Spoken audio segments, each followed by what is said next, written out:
Okay, cool. So I'm trying out a new thing. We're gonna see how it goes. So we gotta go step by step to get to the bottom of this, right? I've seen too many people spend 4 years not making any progress on coming to terms with Yuke. And I don't mean coming to terms like accepting what he says. I mean like coming to terms like being able to have a conversation. You can have a conversation with Yuke. It is possible. I know it sounds crazy, but bear with me. Okay, so okay, so we gotta go step by step on this one. So we've got the Yuke claim. Hakuin, I don't know how to pronounce his name. Makes me think of Timon and Pumbaa. Somebody prematurely downvoted you. Not cool to do till the argument's over. Alright. So, said, not a Zen master. And Yuke agrees to that. Attacked him, and he's like, yeah, definitely. Okay, so, on the same page there. And you think he is. Cool. You're the primary source to say what you think, obviously, so cool. So we're good. So we got step 1, step 2. So now we see the dilemma. Is he a Zen master or not? Hakuin? I don't know. So, why does Yuke say he's not a Zen master? Cool, because we have to figure out why wouldn't he be if you think he is and Yuke doesn't. Well, because Yuke can't understand. You can't understand it when it's mystical rambling. You break it down, explain it. He says it's called nut bunker, and all that. So I'm like, okay. So what you're doing here, the way that you're articulating this, I was talking about this to someone else the other day. I was like, Macy, you're giving me conclusions. You're not giving me the sensations. And conclusions are useful because I can learn more about you, which is cool. And you're saying the things that you think, and that's important. And that's like interesting in itself to share what we think. But it's also for me it's even more useful for me to have that combined with what are the things that you saw, what are the things you heard. You know, the things that you would see in a scene if a director was making a scene that contribute to that, because then I can learn the way you think. At least I can learn more about the way you think. I can sympathize more with your views, and I can understand your views, and I might be persuaded to your views. If I go, oh, okay, so this and this happened, and so these are your conclusions, I can go like, oh, okay, yeah, actually, no, you got a good case. If I don't have that, how do I have no idea if I want to agree or disagree with you, because I don't know where you're coming from.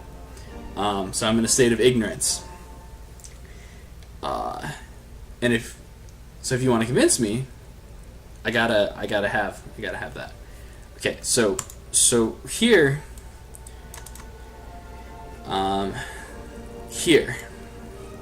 this is a conclusion, and there's nothing wrong with that, but I gotta have more. So he can't understand it when it's mystical rambling. Like if I told an actor, okay, in this next scene, I want you to not understand it. They'd be like, what the hell does that mean? What do I say? What do I do? See what I'm saying? So what did you actually say? But we've already, and that conversation is going on down there. Yuke's doing his thing, so it might just turn into the two of you going at it, but maybe not, because I'm trying out a new thing. So cool. All right.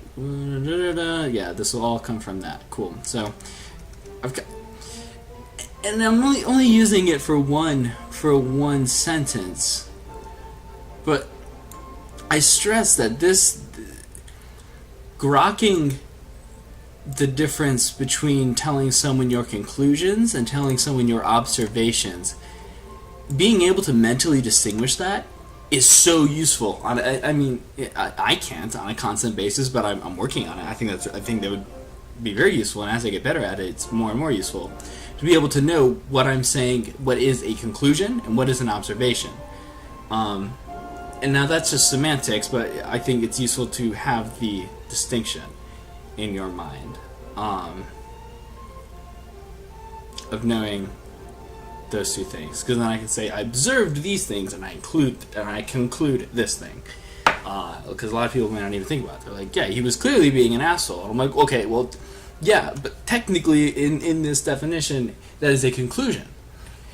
Because what is an asshole? Well, he was peeing on my car. I'll be like, okay, cool. So he was doing something mean to you that he didn't need to be doing, and there wasn't really a personal gain. I might say more accurate word is malicious, but you see what I'm saying. This is so useful. This is like game changing useful. This is like you only know airbending, now you've learned water bending. Like that kind of level up, I swear. Anyways, so that's my point on that. Okay, let's move on to the next thing. This is gonna be this. I'm just gonna make one big video. Who cares? Okay. So, Yuke says cones are coherent and he understands them. You say that you do. Look at this example. When I discuss it, Yuke tells me I'm making things up and violating the predicate.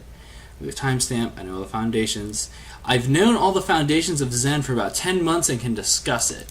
So that's a bold claim, dude. Nothing wrong with that claim. I'm very against when people go, oh, you said something, oh, so you think you're so smart? Like, well, sometimes people are that smart, right? They exist, and why wouldn't you be one of them? So, it's a bold claim.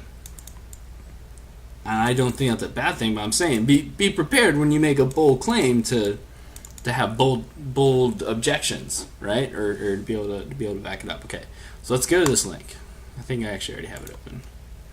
Okay, cool. So I didn't read the rest of it because I remember when this happened. There's 220 comments. I'm not doing that. So cool. It looks like you're just asking him like, what do you think enlightenment is?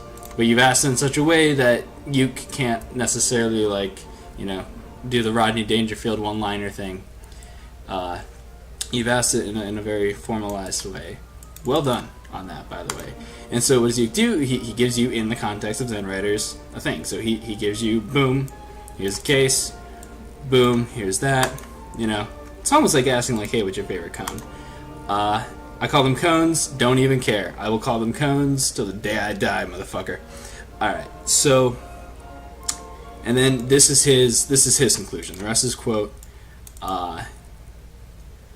cool. But if you look at what he says, they're verifiable or not. They might be inconveniently verifiable. Like, who would want to read all the cases to look for this? But they are theoretically verifiable, right? There are not any he makes two claims. There are not any cases of a person becoming enlightened and then losing it. So if we wanted to say he was wrong, we'd have to find only one. This is math at this point. He made there are not any, so if we find one counterexample, we can say this statement was false. And then he says there are cases of masters continuing to test errors and others they've approved just to be sure. That one's a little harder to prove wrong, but we can prove right pretty easily just by finding a single one. If there are cases, if we find a case of, I guess cases, we can be pedantic and say more than one. We would have to find two, but you get the gist. If we find a case or two where they do test this, that verifies that statement. So I'm kind of like demonstrating the way that I'm thinking about analyzing this. Not analyzing what is he saying, but kind of like a meta-analysis of like, okay, how would I know if this person is right? How would I know if this person is wrong? Is the statement that they're making one where it even makes sense to be right or wrong? This is a statement where it makes sense for a statement to be right or wrong, right? For me to say chocolate ice cream is delicious, it's not as easy to say if that statement is right or wrong. You can say Dan thinks chocolate ice cream is delicious, right? And then how would you know if it was right? It'd be pretty difficult. You'd either use an MRI machine or you'd ask me and assume that I'm telling the truth. But anyways, I say that because I think in your comment here, there are statements that it doesn't necessarily make as much sense to say if they're right or wrong. Those are trickier statements to analyze. So okay, so we have that, and then first quote. So you take that about the clear mirror, as in So about this metaphorical device we use to point at the mind. So basically what it looks like you're saying, okay, clear mirror, what do they mean when they say clear mirror? They're talking about the metaphoric device that we use to point at the mind. That's cool. You're talking about, like, it looks like you're not even saying, so about the mind. You don't think that they're saying about the mind itself. They're saying, like, so about how we use this clear mirror analogy. Almost like if he said, about the clear mirror analogy, I would like for you to have a look in it. That's kind of cool. I didn't think about that. So he says, not at a glance. Okay, verifiable, pretty easily. Boom, found it. Verified. Okay. Because the eighth... So he says that because the eighth consciousness is the mirror consciousness, the one which the other seven arise from, the eighth is... I'll try for... because I love you. The eighth is the Alea Visionana. I like that. My wife. Of the four wisdoms, this one is the perfect mirror wisdom, the wisdom of self-reflection. Okay, so you just said a bunch of stuff right there. There's a lot of stuff in there. Okay, so you said, he said that because of this stuff. Because of this stuff. Now, the question for this kind of statement is, how would we verify or not verify? And that's not just useful if I want to know if you're right or wrong. It's also useful for you, because how do you know if you're right or wrong, right? And I assume that you want to be right. And when I say be right, I don't mean, like, show that what you said was right. I assume that, like, you want to know and believe the things that are right. If you intentionally want to believe things that aren't right, aren't correct, I'd be like, okay, all right, that works. Unusual, but I assume that you're not a completely irrational actor, because you would probably already be dead if you were. So, alright. Where was I going? I'm all over the place. This is hard. Alright. So how would we verify this at all? That he's saying that because of this? Well, one way that comes to mind is we could look at what is said about the eighth consciousness. The eighth consciousness. And we could say, is it called the mirror consciousness? And then we can ask, this would be so difficult to do. It would be so difficult. He forgot to put an A there. That's how you know he didn't copy paste though. We could look. Fuck. that have totally threw me off. It would be so difficult to be able to verify if this mirror is the same as this mirror, because we'd have to figure out, okay, well, where did he hear the phrase from? We'd have to have some scholars go find what is the earliest mentions in Chan writing of this mirror analogy, and then how to figure out that one uses the other one. Probably not as difficult as I'm making it seem, but it's clearly more difficult than other things. It was clearly more difficult than me verifying if this statement's correct, that he said this, right? Boom, right there. Still easier than verifying Yuke's claim, because I could probably just browse through the Blue Cliff record long enough to be pretty convinced that these were accurate or inaccurate. So because of that, I would say to you, why do you say this? And you might be able to give more explanation, but can you say, why did you say it? Like, what resources are you drawing from? Because it's not just believe what you read, but also your conclusions. And most people are not trained for this. Very, very, very few people are trained for this, but it is something that I think is totally awesome trying to spread. And that is being able to know, why do you think this? So a combination of what did you read, what did you see that makes you think this, and then what logical steps did you use in your derivation that it is because of this. And if you can articulate that, that's fucking level 10, dude. That's level 10. I spent all winter break forcing myself on RZN to, no matter how trivial I thought an objection was, or how obvious something the truth of something I said was that was being objected, I forced myself to write it all out because I had just taken analytical mechanics, and Gerace was like forcing this down our throat like this. Know why you think what you think. And it's so useful, dude. Such a useful skill. And I fucking killed on the analytical writing on the GRE because of it, motherfucker. Alright, so... so to know, it's almost like a know thyself. Like, why are you saying this? And so if you know why, you can say why, right? Unless you forgot. But if you found it once, you can find it again. And that's where this comes from. That's where this "you keep making stuff up" comes from. He's saying that because, well, alright. Uke theory says that he's saying that because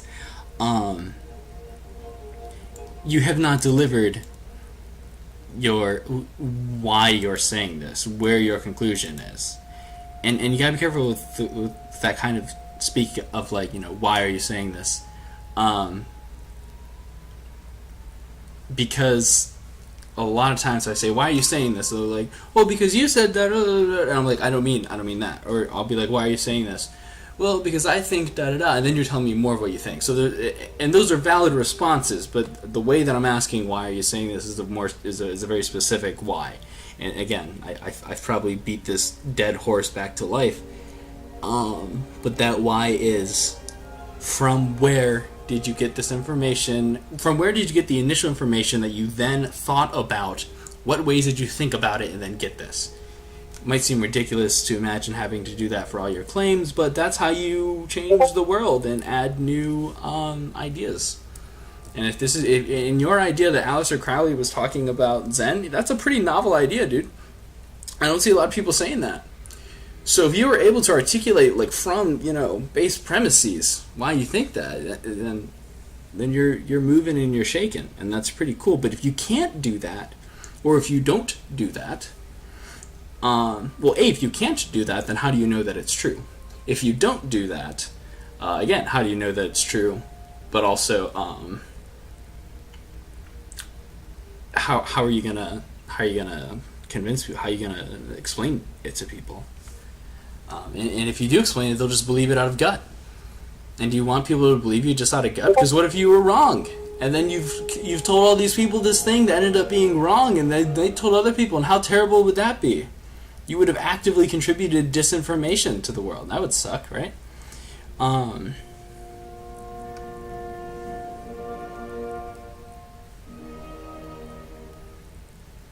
I'm going to stop this video now because it's too long. I'll probably make another one. Who knows how long this is going to take. And this might be a disaster.